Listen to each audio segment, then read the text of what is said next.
Hello everyone, and welcome back to the Forest of Squirrel Clan, where we are carrying on with our adventures here in Warrior Cat's Clan Generator, where I have just received some amazing ideas and some amazing news from our fantastic patrons, who have indeed informed me that yes, friends, you can edit the files to go ahead and have a cat become pregnant with an unknown number of kittens, and that opens up so much story potential. But I promise you that we are going to go ahead and see if we can naturally fulfill Chestnut Star's desire for kits by hopefully striking up some romance with another cat in the clan before we kind of see if we need to take drastic measures and have her potentially find somebody outside of the clan to have kits with. Yeah, just casually dropping that bombshell as soon as we come in today. Hi, how you doing?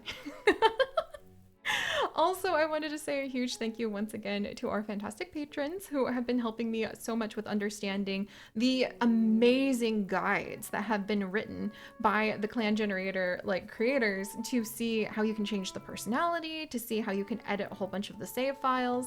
I am so looking forward to tinkering behind the scenes with so much, let alone the custom generators that I've been thinking about. I know I said I was going to start doing those Moon 12, but there's so much more you can do, like adding your own custom events into the files, that I'm going to go ahead and I'm going to kind of just add the bonus random generators in when it feels right for me. And what we might do is if we hit a big story moment, like for instance, that Chestnut Stalk does indeed, or Star, does indeed want to have kits. If we hit those kinds of big moments and I'm trying to figure out oh, but should she find someone outside of the clan or maybe just have a really weird formal relationship with somebody in the clan, we could just roll some dice and kind of take into factor her experience level, any of her past events, different personality traits she might have, and we'll definitely continue to develop the story that unfolds with Squirrel Clan with a lot of random elements, including elements that I might soon start plucking from your guys' suggestions in the comments,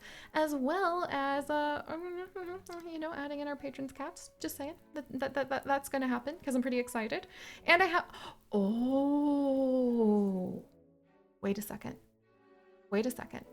friends, wait, you just witnessed a eureka moment, a Seri eureka moment live. So Chestnut Star wants to have kids, right? She's always dreamed about having kids of her own, even in her former life. However, it doesn't look like we have a lot of romance going on, right? So what if we see if she doesn't find any kits by, say, Leaf Bear, what if she ends up finding those abandoned kittens that you guys had a chance to go ahead and try to save a few episodes ago? I've been letting it sit there for a while to make sure that people have a chance to watch it and have a chance to contribute names and suggestions and raise the like level so that we have more kittens survive. But what if we go ahead and combine those two storylines? That is an open possibility. And if we do have Chestnut Star actually end up having kits of her own, I wonder if we should still look within the clan for any other cats who might want to go ahead and adopt some little lost kittens. We can definitely, edit the save files so that the family lines would be correct, and I think that would be amazing. Huh. And we'd have to see if perhaps one of the cats could win the trust of all of the kittens, or if some of them would run off, and then maybe they would grow up into cats that become kitty pets or members of other clans, and then their siblings in Squirrel Clan end up having to interact with them, and okay, that could be so much fun. All right, so clearly we have plenty to do. So yeah, still working on making the Warrior Cats overview page. I'm gonna sit down and give myself a timer to work on that tonight. And definitely gonna put off the random generators until I have a grasp of stuff that is actually going on already. That's amazing, yeah, in the possibilities for what Clan Generator could do. But for now, let's go ahead. We're going to take a peek at the relationships that happened in Moon 7, because we haven't actually looked at that just yet. And we're also going to see how each of the cats feels today. So I think we'll actually check how each of the cats feels first, and then see if the relationship events that happened during the moon kind of connect to that and make sense. Because Chestnut Star currently gossiping. And okay, we'll say whoever she's with this time is who she's gossiping with. No one. Huh. Okay then. You know, just Chestnut Star is gossiping to herself, to thin air. That's fine. I think it actually underscores how, in a way, she is kind of alone from a lot of the rest of the clan. I think that the only ones who really have wanted to get super close to her are actually like, oh, well, Eddie Paw, of course, who's adorable. But, oh my gosh, I'm trying. For crying out loud. Okay, hold still, Floodtuft. But I feel like Floodtuft is one of the few who have wanted to get really close to her, but that's because she was like his mentor. So they had that relationship, and I wouldn't want to make that like a mate relationship. That would be kind of, you know what I mean? But does anybody else really like look up to Chestnut Star a lot? I mean, her dad, Time Fawn, and Autumn Fur does as well. Pounce Bush and Bloom Coral. So she has like, except for Eddie Paw, who's just kind of pouting because I think she got in trouble for being like kind of rambunctious. We don't really have, oh, and that's right. I forgot that Chestnut Star and Floodfern have really been struggling to have any kind of deep relationship, and they actually dislike each other a little bit. You know what? That gives me an idea. We really shouldn't have that happen because that's our medicine cat and our leader. And now we have learned that we have a mediator with our wonderful Tangle Spring over here. So I wonder, maybe she should mediate between the two of them and we could actually see if there's a spark that happens. If they can go ahead and settle their differences about interpreting StarClan signs. And we could see if our medicine cat, Floodfern, who's staring off into space, probably in despair at the moment. Sorry about that, Floodfern. But I wonder if we could actually see if he and Chestnut Star, since they both have special relationships to StarClan, could maybe like form a bond over that, especially because he has a lot of empathy and she's very fierce, and so maybe he wants to see like a fierce leader for the clan. We'll have to think about that, but he wants to make sure it's balanced appropriately. He doesn't want just like a bloodthirsty leader or one who doesn't take care of things like making sure you have enough herb stores. So we have 2 blackberry and 4 wild garlic now to treat our 2 sick cats. Gosh, okay. Yeah, we don't have nearly enough herb stores, so this medicine cat, like Floodfern, he's extremely worried because we're almost out of all of it. And that's going to cause a lot of problems, especially because we do have freaking Viard, I forgot! Oh my gosh, Viard! That's right, she has a mangled tail right now and blood loss because a tree branch fell on her tail. I think I might actually switch that to say that it was a stone while she was out trying to like scrabble around a cliffside. Don't know why, just seems to fit. And she's currently decorating her nest. I could totally see how at this point she's had a nest inside of the medicine cat den. So many times. Does she hold the record for being the cat in the medicine cat den the most often? Because that kind of sucks. So, oh gosh. And then we also have Prance Tail. Ooh, green cough. Oh, and she's infectious? Oh my gosh, Pounce Bush would be so worried. Pounce Bush would be so worried. Pounce Bush really, really likes Prance Tail, and he's like deathly afraid of illnesses. Oh my goodness. And literally, we were just starting to have like a relationship between Pounce Bush and Prance Tail last time with a little bit of romantic like, and now she's got infectious green cough. Oh, Pounce Bush. He would be so torn. He probably wouldn't want to visit her, but he definitely would want to go and collect herbs today and do whatever he could as deputy to encourage cats to gather plenty of herbs so that Prancetail could make it. Also, interesting to note, Prancetail feels really, really safe and secure with Floodtuft. I wonder what he did to go ahead and like give her that sense of security. Yeah. Oh, I haven't added anything about Prancetail. Hang in there, Prancetail. All right, so let's actually check the events today because I want to see like what everybody's up to. Eddie Paw, or like the relationships, I should say. Eddie Paw reminds Time Fawn to grab something from the fresh kill pile if they haven't already. How lovely. Prancetail appreciates how Floodtuft always seems to ask how they're doing. Oh, wait a second. Floodtuft? Excuse me? Okay, just platonic like. Oh my gosh, he really platonically likes Eddie Paw as well now. That's adorable. And he really likes Pounce Bush actually. So I don't think that, and he really respects Pouncebush a bit. So I don't think Floodtuft would be like making a move on Prancetail. Um, yeah, I think that's okay. Yeah, I think he's just being polite. And I guess he is viewed as a really like responsible member of the clan if people feel, or if the cats feel secure knowing that he's around. Meanwhile, Autumn Fur tells Tangle Spring to get their element treated as soon as possible. She's very responsible and kind like that. And actually, that underscores the idea we talked about last time of Autumn Fur possibly, even if just temporarily, becoming a medicine cat. I wonder if she would feel obligated. I mean, right now is when we need the herb stores, and Autumn Fur is still smarting and feeling jealous from the fact that Honeywing was able to like be the better hunter and teach Eddie Paw better. So I wonder what we're gonna do there. Chestnut Star is telling Bloom Coral in great detail how they would protect them from any danger. Oh my gosh, is Chestnut Star trying to flirt with Bloom Coral today? I guess we'll have to take him out again with her because that seems like a very like overt flirting. Time Fawn sees that Pouncebush's piece of prey looks tastier and asks if they'd swap. Pouncebush agrees. Oh, that's really sweet. And then Bloom Coral heard an ugly rumor about Autumn Fur. What?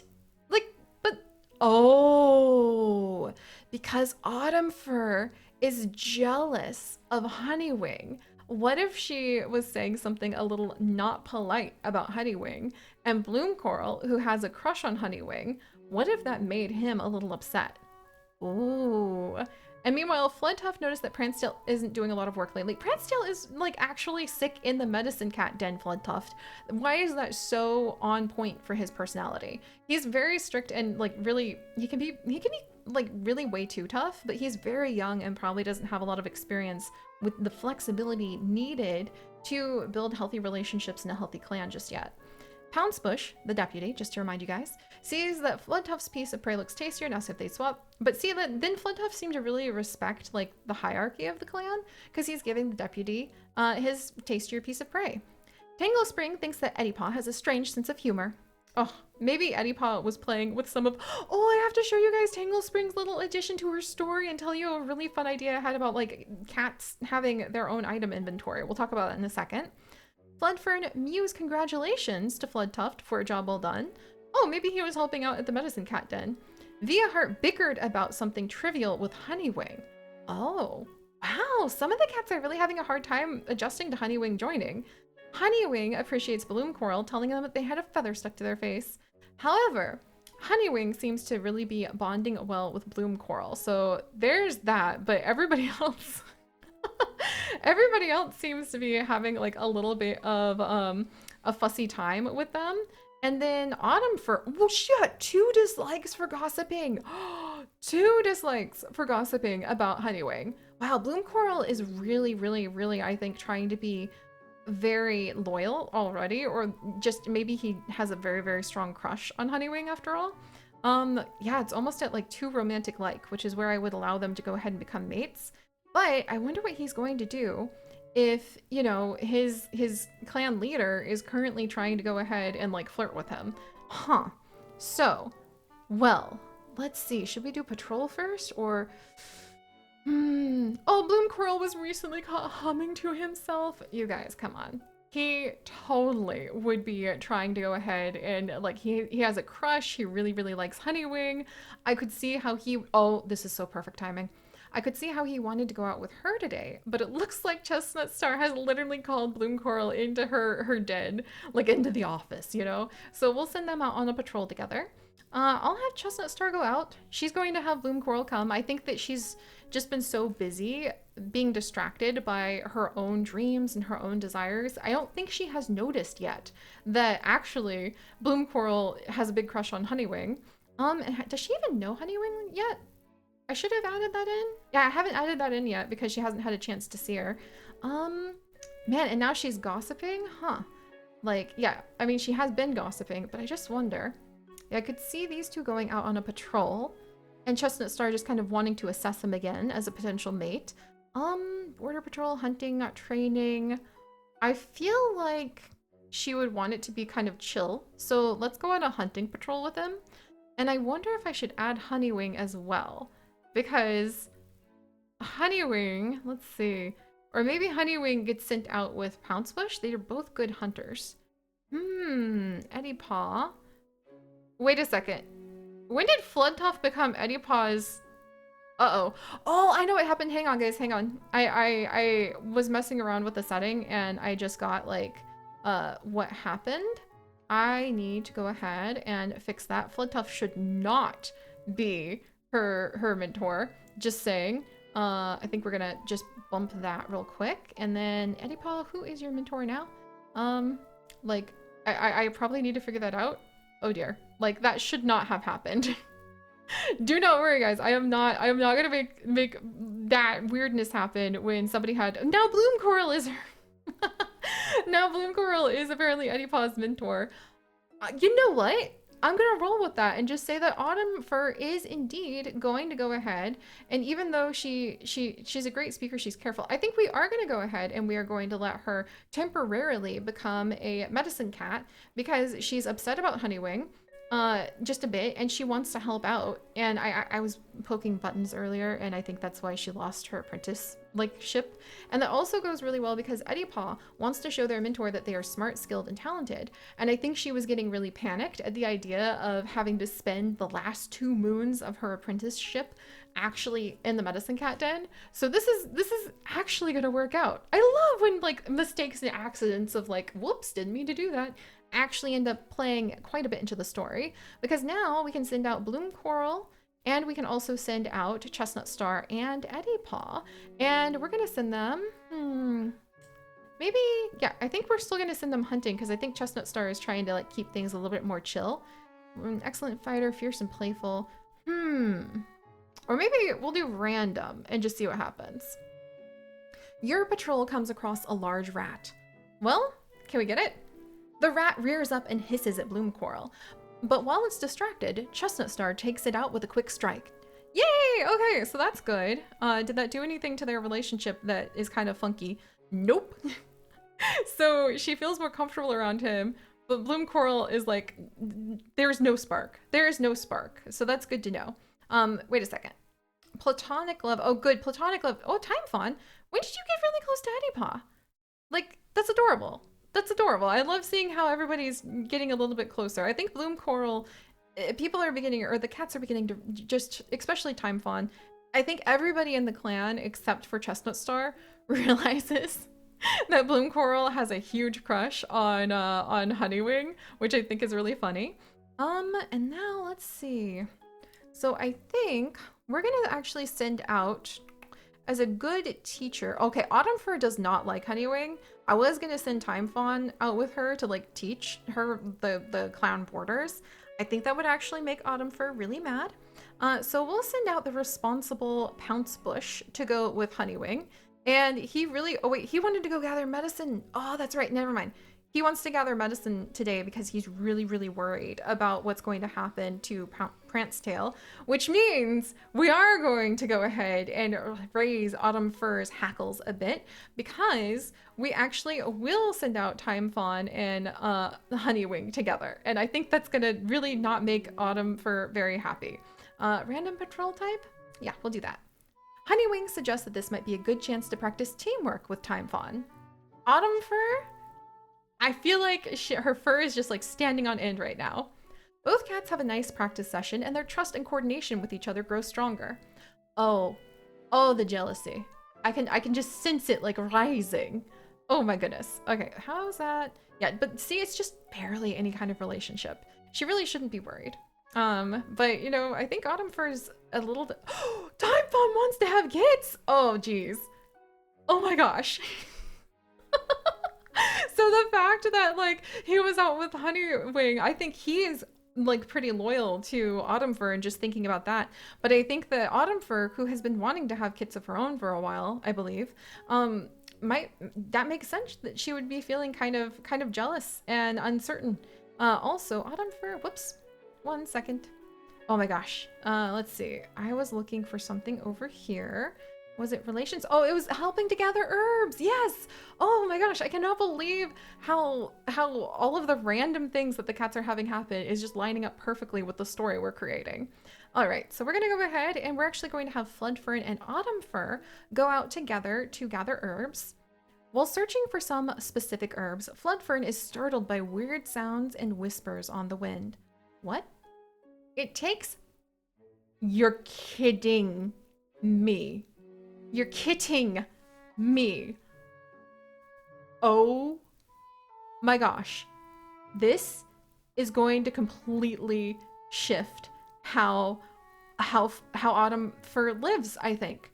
It takes ages for Floodfern to pinpoint the sounds, but eventually they discover the hidden birthing nest of a dead, cold queen, their newborn kits by their side. Floodfern makes sure that the queen is given a vigil. As the kits grow older, they'll have questions about their parent. Minnowkit and Otterkit have joined the clan. What? What? What? A troublesome young female whose parent is Elder who like died. Oh my gosh. You guys, she's in StarClan now, and look, here's little Otterkit. I cannot believe this is happening. Oh my goodness. Otterkit, oh my gosh, an impulsive young female, and then two female kittens, troublesome and impulsive. Their mother was all like, is she gonna be in StarClan? Like, as she is gonna be in StarClan. She's glad her kids are safe. You guys, she was only 36 moons. She was an ostracized warrior and a fantastic hunter. Oh, and she died alone and is just in StarClan happy that her kids are safe. I'm just, this is, I don't know how to handle this. This is such a huge twist because literally Autumnfur has also been wanting to have kits, and then Honeywing, you know, showed up and made her cranky, but you know, Timefawn wants to have kits. I kind of wonder if, because they were so young, what would happen if I kind of tweaked their relationship a little bit to say that, like, actually, you know, their adoptive parents are Timefawn and Autumnfur. I might have to think about that. I haven't figured out how to change the parentage of cats yet, but I could see how maybe Autumnfur, I wonder if she would even want to kind of lie a little bit because she's been stressed and pressured and jealous. I wonder if she would lie and not tell the kits as time goes on, or just lie by omission that she's not actually their birth mother. And I wonder what that would do to the connection with Alder, and if one day, like, there might be some repercussions for that.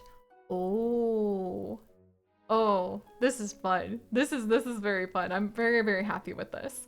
And then finally, we're gonna go ahead. Pouncebush is actually going to go out. Oh, he can't gather medicine herbs on his own. Oh, I was really hoping he would be able to help out with that. I think that he's going to be really agitated and like running around trying to go ahead and find herbs, which will turn into a border patrol. Your patrol tracks the scent of a large dog wandering along the edge of the clan's territory. Huh. Bold, good hunter, but these guys don't really have extremely smart, responsible. Oh boy, they don't really have a lot of experience, but I'm actually gonna see, like, roll a little dice because Floodtuft would want to chase him off. And, you know, Pouncebush wouldn't. And I actually just rolled a d4 and it rolled 4, which is where I was gonna act. And I'm gonna say that Floodtuft is going to, like, actually rush this large dog because he's a little full of himself, isn't he? Pouncebush selflessly takes the lion's share of the run. The patrol leads the run, and the patrol leads the dog on, exhausting themselves almost to the point of danger, but leading the dog away from Squirrel Clan borders. Their clanmates support them on the long walk home once it's all over, their purrs mixing with Pouncebush's exhausted pants. That's fantastic! Oh my gosh, I love the idea that Pouncebush, as the, like, responsible deputy, had to step in and, like, save Floodtuft's life. This is so amazing! Oh my gosh, okay. So, how did everybody, like, does everyone really look up to him now? Like, what about Floodtuft? I feel like Floodtuft would feel guilty that he, you know, whoa! He really thinks that Pouncebush is awesome! Did that raise, like with anybody else? Oh, the kits are just so tiny. Wow. Okay. Yeah. Bloom Coral likes Pounce Bush too. I think, yeah, Tangle Spring likes Pounce Bush. Not really Autumn Fir. So I think for some of the cats that did indeed raise their like for Pounce Bush, which is amazing. This is amazing. We have new kittens. And I think Autumn Fir is gonna say that they're hers, and the clan kind of knows that. But because they were newborn, and because I don't know how they're gonna like, they had to work really, really, really hard to help them survive without like a mother's milk. I don't know how they're gonna pull that off, but we're just gonna say that somehow they were able to. I I think that she would fib, and she wouldn't tell Minnow and Otter Kit even, that she's not their actual mother, and that Time Fawn is not their actual father. But also he wants to have kids, and I'd be interested in seeing what might happen between them in the future too. Ah, and speaking of between cats, oh, Prancedale is showing off a trinket. Prancedale is showing off a trinket they found while exploring. Oh my goodness. Okay, well, I ran out of time today to tell you guys about Tangle Spring and her awesome hidden nest and all of the things that she has in there. But now that tells me that you can actually have cats say they found a trinket, which means that I might have to, randomize an item that the cats have in their inventory for some reason. But we'll talk about that next time because I'm out of time again. But just so much amazing stuff happened. And we're going to go ahead and we're going to have Tangle Spring. This is just to see what might happen. She's going to try to mediate between Chestnut Star and Floodfern because as an elder, she just really is concerned that there's not peace between a leader and their medicine cat. And she's going to mediate and just see what happens. There we go. Romantic interest increased, respect increased, comfort increased, platonic like increased, jealousy decreased. Okay, so we have a little bit of interest sparked. However, they still dislike each other, and I have that new rule where they need to have, they need to have at least a couple chunks of romantic like before we go ahead and think about mates and stuff. So, wow, yeah, this is turning out awesome.